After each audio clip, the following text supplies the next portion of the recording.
Hi అండి, welcome to our YouTube channel. Indiramma ఇంటి గురించి ఈరోజు వీడియోలో మాట్లాడుకుందాం. చాలా రోజుల తర్వాత మళ్ళీ వీడియో అయితే చేస్తున్నాను. ఎందుకంటే కొద్దిగా హెల్త్ ఇష్యూస్ వల్ల, అలాగే కొన్ని వేరే పర్సనల్ పనుల వల్ల వీడియోస్ అయితే చేయలేకపోతున్నాను. ఇప్పుడు ఈ వీడియో ఎందుకు చేస్తున్నాను అంటే, చాలామంది కామెంట్ అయితే చేస్తున్నారు.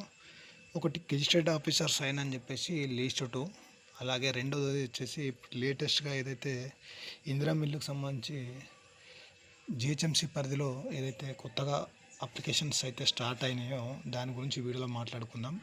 మేము క్లారిటీగా ఎక్స్ప్లెయిన్ చేయాలని చెప్పేసి వీడియో చేస్తున్నాను. ఎవరైతే స్థలం లేని నిరుపేదలు ఉన్నారో, L2లో అప్లై చేసుకున్నారో, మీలో ఎవరికన్నా ఆర్థికంగా 6 లక్షల రూపాయలు మీరు కట్టాలి, మీ దగ్గర ఉన్నాయి, లేదంటే మీరు కడతామనే హోప్ ఉంటే మాత్రం ఇప్పుడు ఏదైతే G+9 అలాగే G+9 ఇందిరమ్మ ఇంటికి సంబంధించి టవర్స్ ఏదైతే నిర్మించబోతున్నారో దానికి ప్రభుత్వం 5 లక్షల రూపాయలు సబ్సిడీ ఇస్తుంది. మీరు 6 లక్షల రూపాయలు అయితే కట్టాలి. ఈ మొత్తం టోటల్గా 11 లక్షల రూపాయలు అయితే ఒక ఫ్లాట్కి అయితే ఖర్చు అయితే చేస్తారనమాట. తర్వాత అది మీకైతే ఇస్తారు. మీకు ఇచ్చిన తర్వాత 10 సంవత్సరాల తర్వాత అమ్ముకోవచ్చు, తర్వాత రెంట్కైనా ఇచ్చుకోవచ్చు. ఒక 10 సంవత్సరాల వరకు అయితే మీరే ఉండాలి. ఇదైతే వాళ్ళు పెట్టిన రూల్ అనమాట. ప్రజెంట్ ఇప్పుడు మనం చూసుకున్నట్లయితే ఏదైతే ఇందిరమ్మ ఇళ్ళకి సంబంధించి వాళ్ళు పెట్టారో, ఇది వచ్చేసి మీ సేవలో 100 రూపాయలు పెట్టి అప్లై చేసుకోవచ్చు. దీనికి కావాల్సిన డాక్యుమెంట్స్ ఓన్లీ ఆధార్ కార్డ్ మాత్రమే. ఆధార్ కార్డు ఉంటే దీనికైతే అప్లై చేసుకోవచ్చు. టోకెన్ అడ్వాన్స్గా 10,000 రూపాయలు అయితే చెల్లించాలి.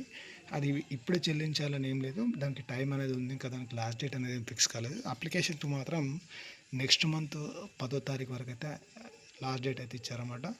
ఎవరన్నా జిహెచ్ఎంసీ పరిధిలో ఉండి మీకు ఇల్లు కావాలి అనుకుంటే మాత్రం, ఎందుకంటే ఇప్పుడు లీస్ట్ 2లో చాలామంది ఈ సొంత స్థలం లేక ఇల్లు కట్టుకుందాం అని చెప్పేసి అప్లై చేసుకున్న వాళ్ళు ఉన్నారు కదా. వీళ్ళకు స్థలంతో పాటు 5 లక్షలు ఇస్తామని ప్రభుత్వం చెప్పినప్పటికీ కూడా ఎలాంటి ముందడుగు వేయలేదు. అలాగే ఉన్న డబుల్ ఇల్లు కూడా పంపిణీ అయితే చేయలేదు. కాబట్టి ఎవరికైనా 6 లక్షల రూపాయలు మీకు మీ వల్ల అవుతాయి, మేము సొంత ఇంటికి నెరవేర్చుకుందాం అనుకుంటే మాత్రం ఈ స్కీమ్కి అయితే వెళ్ళి మీ సేవలో అప్లై చేయండి. అలాగే ఇప్పుడు లీస్ట్ 2లో ఎవరికైతే గెజిస్టెడ్ ఆఫీసర్ సైన్ అని చూపెడుతుందో మ్యాక్సిమం అందరికీ అదే చూపెడుతుంది. రాష్ట్ర వ్యాప్తంగా L2లో ఎవరైతే ఉన్నారో వీళ్ళలోంచి కొంతమందికి మాత్రం డబుల్ బెడ్రూమ్ అనేది పంపిణీ కార్యక్రమం అయితే ఉంటుంది. అది ఎవరికి ఉంటుంది ఏంటనేది ఇంకా మనకు పూర్తి స్థాయిలో రావాల్సి ఉంది. ఎందుకంటే చాలా పకడ్బందీగా అర్హులను గుర్తించే పనులు అయితే రాష్ట్ర ప్రభుత్వం అవుతుంది. కొంతమందికి రీసెంట్గా పంపిణీ చేయడం జరిగింది. దాని గురించి నేను వీడియో చేద్దామనే వరకు నాకు హెల్త్ బాగాలేక నేను వీడియో చేయలేదు. ఇప్పుడు మళ్ళీ పూర్తి స్థాయిలో నేను రికవరీ అవుతున్నాను. దీనికి సంబంధించి ఎప్పటికప్పుడు మీకు అయితే అప్డేట్స్ అయితే అందిస్తుంటాను. ప్రజెంట్ అయితే L2లో ఉన్న వాళ్ళైతే నిరాశ అయితే చెందకండి. మీరు అప్లై చేస్తామంటే ఈ ఏదైతే ఇందిరమ్మ న్యూ హౌసింగ్ స్కీమ్ ఉందో, ఇప్పుడు ఏదైతే టవర్స్ ఉన్నాయో దీనికి సంబంధించి అప్లికేషన్ అయితే పెట్టుకోండి. పెట్టుకునే వాళ్ళు ఉంటే లిగ్ హౌస్కు ఇది కూడా బాగానే ఉంటుంది మీకు. బట్ ఏంటంటే కొద్దిగా 6 లక్షల రూపాయలు అయితే మీరు కట్టాల్సిన అవసరం అయితే ఉంటుందన్నమాట. ఇక లీస్ట్ 2 వాళ్ళు మిగతా వాళ్ళు అయితే వెయిట్ చేయండి. ఎవరికైతే గెజిస్టెడ్ ఆఫీసర్ సైన్ అని చెప్పి పెండింగ్ అని చూపెడుతుందో వీరందరికీ త్వరలోనే ఇంటింటి సర్వే అయితే జరుగుతుందని చెప్పేసి మనకైతే సమాచారం.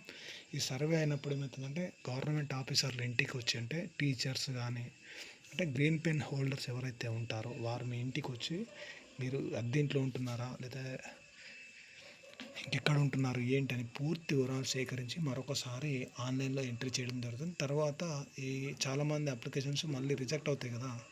రిజెక్ట్ అయినాక మిగిలిన వారు ఎవరైతే ఉంటారో వారికి ఈ డబుల్ ఇన్ అనేది పంపిణీ చేస్తారని చెప్పి సమాచారం. ఇలాంటి మరిన్ని అప్డేట్స్ కోసం మన ఛానల్ సబ్స్క్రైబ్ చేయండి, లైక్ చేసి సపోర్ట్ చేయండి, మీకు తెలిసిన ఫ్రెండ్స్ అండ్ ఫ్యామిలీకి షేర్ చేయండి. Thank for watching our YouTube channel.